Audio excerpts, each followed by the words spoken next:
Hi cozy gamers. New day, new cup, new tea. I got my rooibos. I got a coffee candle from IKEA.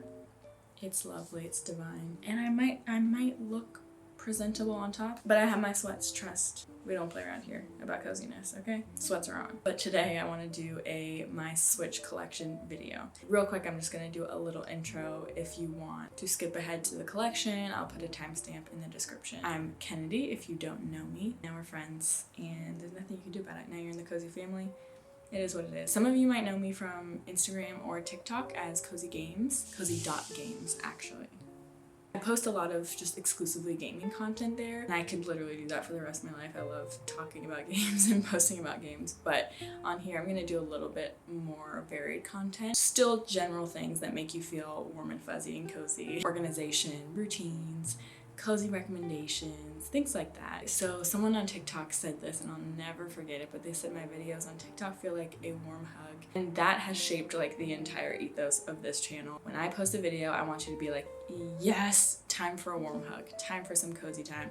I'm gonna make myself some tea, I'm gonna put on my sweats, and I'm gonna watch this video, and I'm gonna play my Switch at the same time. So yeah, that's the general plan for my channel, and I'm so excited to start it, and thank you so much for being here to support me. I also just wanna thank the people so much from TikTok that pushed me to do this and encouraged me to do this, because putting yourself out there is really hard, and I don't think that I ever would have done it without knowing that there's people who are gonna watch me. So thank you so much for that. So enough talking, let's get into the actual Switch collection.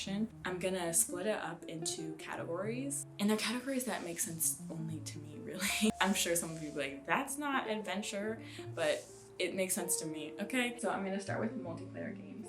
This doesn't mean that they're only multiplayer, because most of them aren't, and most people don't play them as multiplayer only, but I do. I play them with my partner and friends. So that's how I'm gonna categorize it. So the first is Among Us. So most people know this game. It's a murder mystery. You do tasks, and then you have to figure out who's killing people. You vote people off. Either the imposters, who are the killers, or the teammates win if they vote the right people off. Next is Borderlands. I really like Borderlands because it's task-based, so it's a shooter. It's in this kind of like post-apocalyptic world. I love playing this with my partner. That's why I'm putting it in multiplayer, because I don't think I would play it by myself, because I would die all the time. And next is Diablo. This is one my partner and I got because we thought it would be more fun than it is. And it's, unless you like kind of like dungeon crawler, you're just shoot, continue to press the shoot button. That's what it is, that's all it is. It wasn't my favorite, but it's okay. Next is Enter the Gungeon. I don't even want to talk about it. I don't want to talk about it.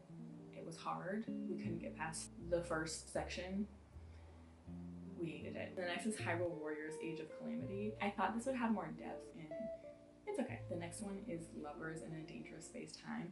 This is one of my favorites. It's kind of arcadey. It's so fun. It kind of reminds me of Overcooked, where you're working together to control this ship. Like, you really have to be working together and communicating. There's a lot of like yelling when things get kind of intense, and I love that. Next is Moving Out, which is so fun and hilarious. You're just like a moving company basically, and it's really fun. Next is Octodad.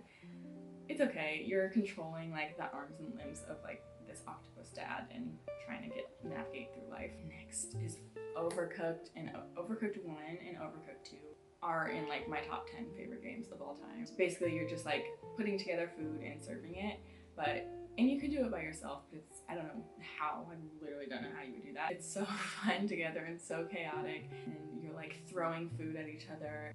It's great, definitely try it. And next is Pikmin 3. You're like gathering these little, I don't know what they are, but you're gathering these little cute little things, and you're trying to get back home, and these little Pikmin help you kind of like navigate the world, kind of like problem solving, and you use the Pikmin to get through those problems. Disclaimer, sometimes they die, and it can be, it's an emotional toll, so if you can't take that, maybe don't try it. And again, this is a perfect game to play by yourself. Runbow, it's kind of just like a platformer multiplayer. It's interesting. Not one of my favorites. Unravel 2 is so lovely. I don't know how else to put it. It's lovely. You're tied to the other person, and you're both moving through a platform. It's a platformer, just going through obstacles, trying to strategically figure out how to like work with each other to like get up over an obstacle or through something. There's a little bit of story to it. It's really nice. Jewels Up, I haven't tried it yet, but I have it. It's a renovation game, but working with somebody else. Totally Reliable Delivery Service reminds me so much of the like chaoticness of Grand Theft Auto, where like you can really just run around and do anything you want. But the point is to go to these little checkpoints and like deliver packages. The world is huge and there's so much little things to like discover and find that it's hilarious to play with somebody else. Towerfall is made by the same people as Celeste, which I'll talk about later, but it is really fun. I didn't think I would like it because it's hard. You're shooting with arrows. You're trying to kill the little enemies that are in this like small platformer world.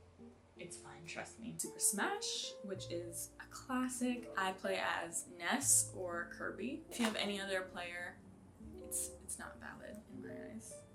Super Mario Party. This is a game that we play with like my mom when we go home. It's okay. Mario Kart. People love Mario Kart. I'm not one of those people because I'm really competitive and I'm also really bad at Mario Kart, so I hate it. But it's a great game. I cannot explain like the amount that I love Killer Queen Black. So the first time I came across it was at an arcade bar. We had a bunch of our friends and we all played it pre everything that's going on right now.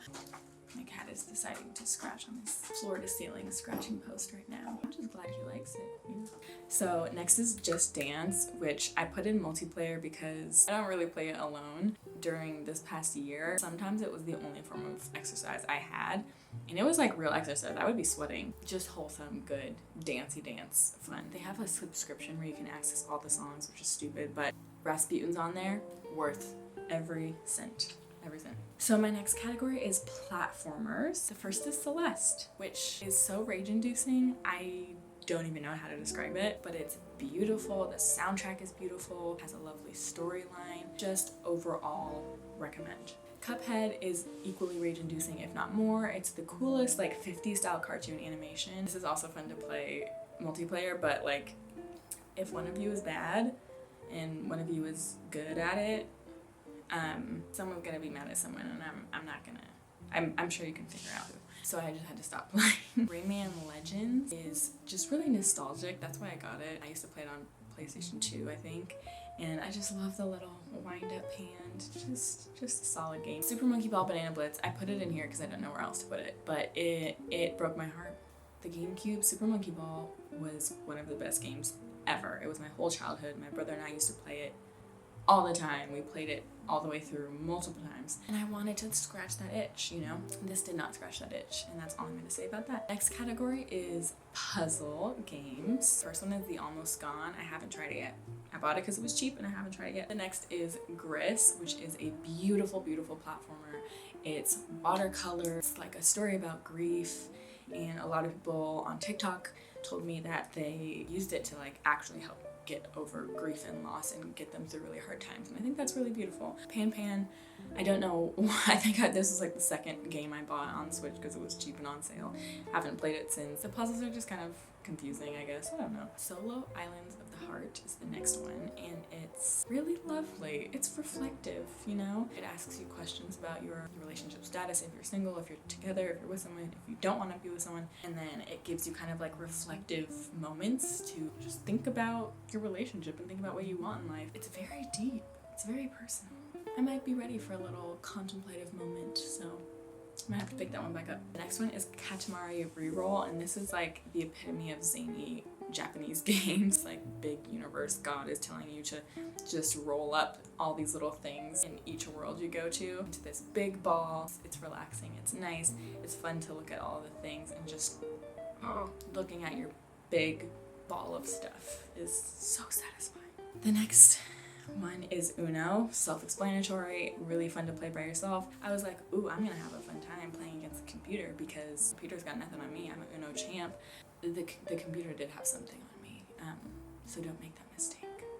That's it. The next category is mysteries, and like point and click mysteries specifically. So I always considered myself above these games. I was always at point and click mysteries. That's stupid. That sounds like a grandma game. And then I saw it for $2.99 on sale, and I had to get it.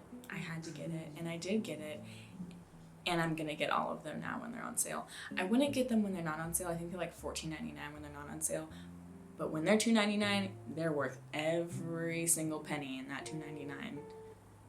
So fun. Like, there's this general mystery story. It's gripping. Then you do little puzzles. Sometimes it's find the hidden object. Sometimes it's like an actual puzzle. And you do that to figure out clues and really have to like think sometimes like, okay, I got this thing now. What do I do with it? How do I apply it? It's really fun. And there's a bunch of them. I have Family Mysteries. I have Secret Mysteries Cursed Child. And that same developer that makes those has like a bunch of them, and I just haven't gotten them yet because they haven't gone on sale yet. And the next one is Jenny LeClue Detective-Vu, which was recommended to me by someone on TikTok, and I'm so thankful because it's so fun. It's similar point and click, puzzle, mystery, but it's a little bit more, the development's a little bit better. The story's a little better. The graphics and the like art is great. Check those out if you were a Nancy Drew mystery person because you'll probably like them. And my next category is simulation, which is a huge category. I've just lumped a lot of things in here, like all the farming games also, so bear with me. First is Animal Crossing. Doesn't need a description. It's Animal Crossing. The next is Bee Simulator, which I thought would be a little bit more exploration and less like do these things or else. There's a part where you have to go through these rings of light at a certain time, and I could not do it, so I couldn't even advance to the next part of the game where you're just exploring. So that is what it is, I guess, but it's really nice. Well, the little I saw of it was really pretty, and you can play co-op, which is really cool. The next one is Best Friends Forever, which is cute. It's so dang cute. It's a dating simulator, which like I'm not normally drawn to those, but this one is so cute, and I love the diverse cast of characters. You have a dog that you're training.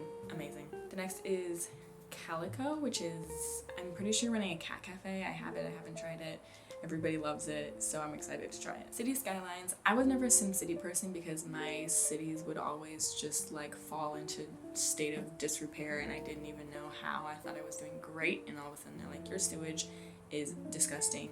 Everybody died. That was my experience. But I tried it and I played it for like 3 hours. City Skylines, that is, which is exactly like SimCity.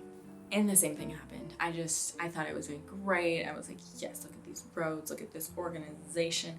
And then I ran out of money and my city needed like water or something. Stupid. And the next one is Cook Serve Delicious 2, which is great. It fulfilled all my Cooking Mama DS needs. The food's like realistic. You can create a menu. It's a lot of like multitasking. It's great. Try it. Cooking Simulator. I haven't tried. Excited to try it. I looked at Markiplier. I watched his video and I was like, that looks like work. So I'm gonna procrastinate doing it. And that's what I did. Cooking Tycoon is like a mobile game, Diner Dash basically, but it's like a collection of like burger, sushi, like food truck one, all of them together in a pack. It is really fun. The graphics make me cringe, terrible, but everything else great. Next is Donut County. If you ever played Hole.io on like your phone, it's exactly like that, but better, way better. So cute, hilarious dialogue, fantastic. Goat Simulator reminds me of like the chaoticness of Grand Theft Auto also, just pure chaos, sandbox, you're a goat. Good Pizza Great Pizza is also a Diner Dash type game, but it's really aesthetically pleasing and it's free on mobile. Kukiyomi is the next one. It's called Kukiyomi : Considerate. It's like a cute little game about like how you make considerate decisions in like certain situations. And for example, there's one where it's like you're a person sitting in a 3-seat section of like a subway and a couple comes up to you. Do you stay there and make them separate, or do you move over and they can sit together? And it's just cute little situations like that. Little Dragons Cafe is really similar to like Stardew, My Time at Portia, but you have a cafe and there's dragons. Cool. Little Friends Dogs and Cats. I wanted this to scratch the Nintendogs itch and it didn't. It lacked a little bit of depth and it's expensive. My Time at Portia, it's exactly like Stardew, just different graphics. You're farming, you're mining, you're fighting, you're talking to the villagers and romancing villagers and building things and da-da-da-da-da. Great game. Spiritfarer is such a special game. It's a task management game. It has like really central themes of loss and death and grief. And this is another one that people told me really helped them get through a hard time. And I think that's really beautiful. The next is Stardew, which is an absolute classic. It's definitely my favorite Switch game of all time. There's just so much freedom in it, like freedom to do whatever you want every single day, spend time on what you want to spend time on, whether it's mining, fishing, farming, decorating your farm, meeting people, romancing people. the opportunities are endless. So I love that about it. Summer and Mara is the next one, which is a lot like Stardew and My Time at Portia, but the problem a lot of people have with this one is that it's really fetch task based. So it's just a lot of like running to the other island or running to the other end of the island and getting something and coming back and forth and da da da. So if you don't like that, keep that in mind. My next category is adventure / RPG. I'm lumping RPG in there. The first one is A Short Hike, which is, oh my god, a masterpiece of a game. Truly, truly a masterpiece. So there's one main goal, that's a hike. And apart from that, there's tiny little mini things you're doing along the way. The dialogue is hilarious and it's kind of emotional at the end, and it's just an overall great game. Definitely try it. The next one is Breath of the Wild. Listen to me. If you are someone who's like, I only like cozy, low stakes, relaxing, zero stress games, that was me. Okay, I'm an Animal Crossing Stardew girl. And I was like, I'm not gonna like Breath of the Wild. There's monsters you have to fight. No. First of all, sometimes, but most of the time, no. I think this is like the perfect game for beginner gamers. It's forgiving, it allows you to make mistakes, it encourages you to make mistakes. You can avoid monsters and like little monster camps, and I do that all the time. I'll climb hills, I'll throw little bombs off of a cliff where they can't see me and kill them all that way. You do have to do the bosses to get through it. I had my boyfriend do them. They're not like terrible and you can do them. All of the shrines are their own puzzle and there's hundreds of them. There's hundreds of shrines, so it's like hundreds of little puzzles to do. It's just such a great game. There's so much depth. You can just find horses and collect them and collect bugs and cook and build up your house. You don't have to do anything you don't want to do basically, and I love that about this game. Such a good game. There's a second one coming out. I can't wait for it. Next one is Legend of Zelda Link's Awakening. It's right here in my hand, I can look at it. And I haven't tried it yet. I got this for my boyfriend, but because I like Breath of the Wild so much, I think I'm just gonna give it a try, and I liked the puzzles in Breath of the Wild, so why wouldn't I like it? I'm gonna try it. The next one is Lego Harry Potter collection. So nostalgic. It's exactly like the movies. So if you like the movies, it's like experiencing the movie through a little Lego man. And I think, if I'm not mistaken, it's all of the movies. Don't quote me on that. It's a lot of the movies, at the very least. The next one is Lego Worlds. You're starting out doing these tasks on these different worlds for these little characters that pop up. And then after that, you can just like build up your world. Like, I almost feel like it's a little bit more free roam than Minecraft. It's awesome. Definitely give it a try. Luigi's Mansion 3 is a perfect game. It is a perfect game. It's a really like cerebral game, I find. My boyfriend and I were trying to get through this part of the game. We're like, I don't get it. I don't understand how. There's no way. Like, where's the door? Where's the da-da-da? How do we get past this thing? And then we go through all of the things and be like, oh my god, yes, we just have to use this skill that we have, but we have to use it in this new way that we hadn't thought about. And I think that's the coolest part of games. It's like your mind is making connection. Please try it. Minecraft, everybody knows Minecraft. I played it when I was in high school and was obsessed with it. Then I stopped playing it. I played it again now. And I think the thing that I discovered now that I like is that there's so many different games within it that you can download. Like, there's worlds you can download where it's like a game within a game. Like, go through the marketplace and search the worlds and you'll be like, this is a whole different game than Minecraft. And I love that about it. Paper Mario Origami King is cute, but it is turn-based and I'm finding I don't really like that. Yeah, that's it. Roomba, you're a Roomba who is killing the burglars that are getting into your family's house and you're cleaning up the mess. It's hilarious, but it is hard, and so I don't play it often.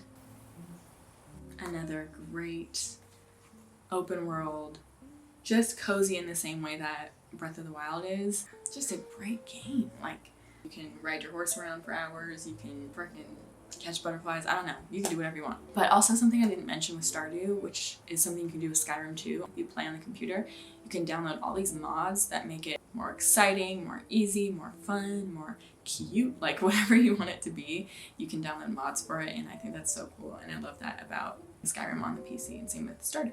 Super Mario 3D All-Stars, I'm gonna get a little bit emotional because I cannot believe Nintendo did that for us. I remember the gaming community on Instagram, when the rumors came out about it, we were all like, they're not gonna do it. There's no way. Nintendo would never. And they did. Mario Sunshine. It's rage-inducing, but in the best cutesy way. Mario 64, I used to play it on the 64 and I loved it. And it's so nostalgic for me. It's great. Galaxy I haven't played, which I know. Mario Odyssey. This is up there. It's not quite the perfect game, but it's like this close to being a perfect game. It's just a Mario adventure game. Like, you're just adventuring. Look at that, globetrotting adventure. And it's multiplayer too, or it can be. I played Cappy and my boyfriend was Mario. I would say it's not perfect. You know, it's not even worth talking about because it's dang near perfect and it is what it is. Tales of Vesperia, one of my followers on Instagram recommended it to me, but it's like an RPG, but it's turn-based, and that's why I haven't gotten back to it. Okay, and the last one, which is a perfect last one to end on, is Night in the Woods, and I can't believe I didn't know about it. The only reason I found out about it was because everybody on TikTok was like, why aren't you mentioning Night in the Woods? Like, how are you naming all of these cozy games and not Night in the Woods? I was like, well, what's Night in the Woods?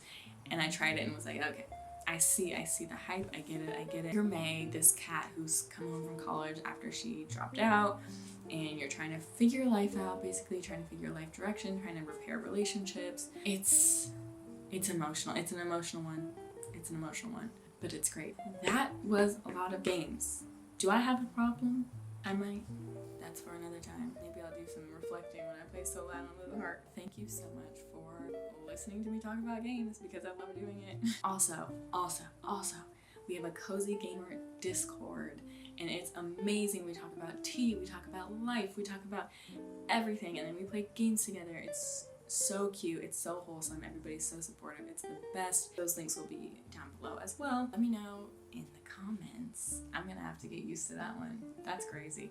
But let me know in the comments if there's a game that you're like, what the heck, dude, why don't you have it? Let me know that, and let me know if there's anything specific that you want to see from me on this channel. A lot planned out in advance, but I can slip some things in if I'm like, ooh, good idea. Thank you so much. Have an amazing, cozy day, and say bye, Gila. He was asleep. Oh, I feel bad now. Okay, bye. I'm sorry, Gila.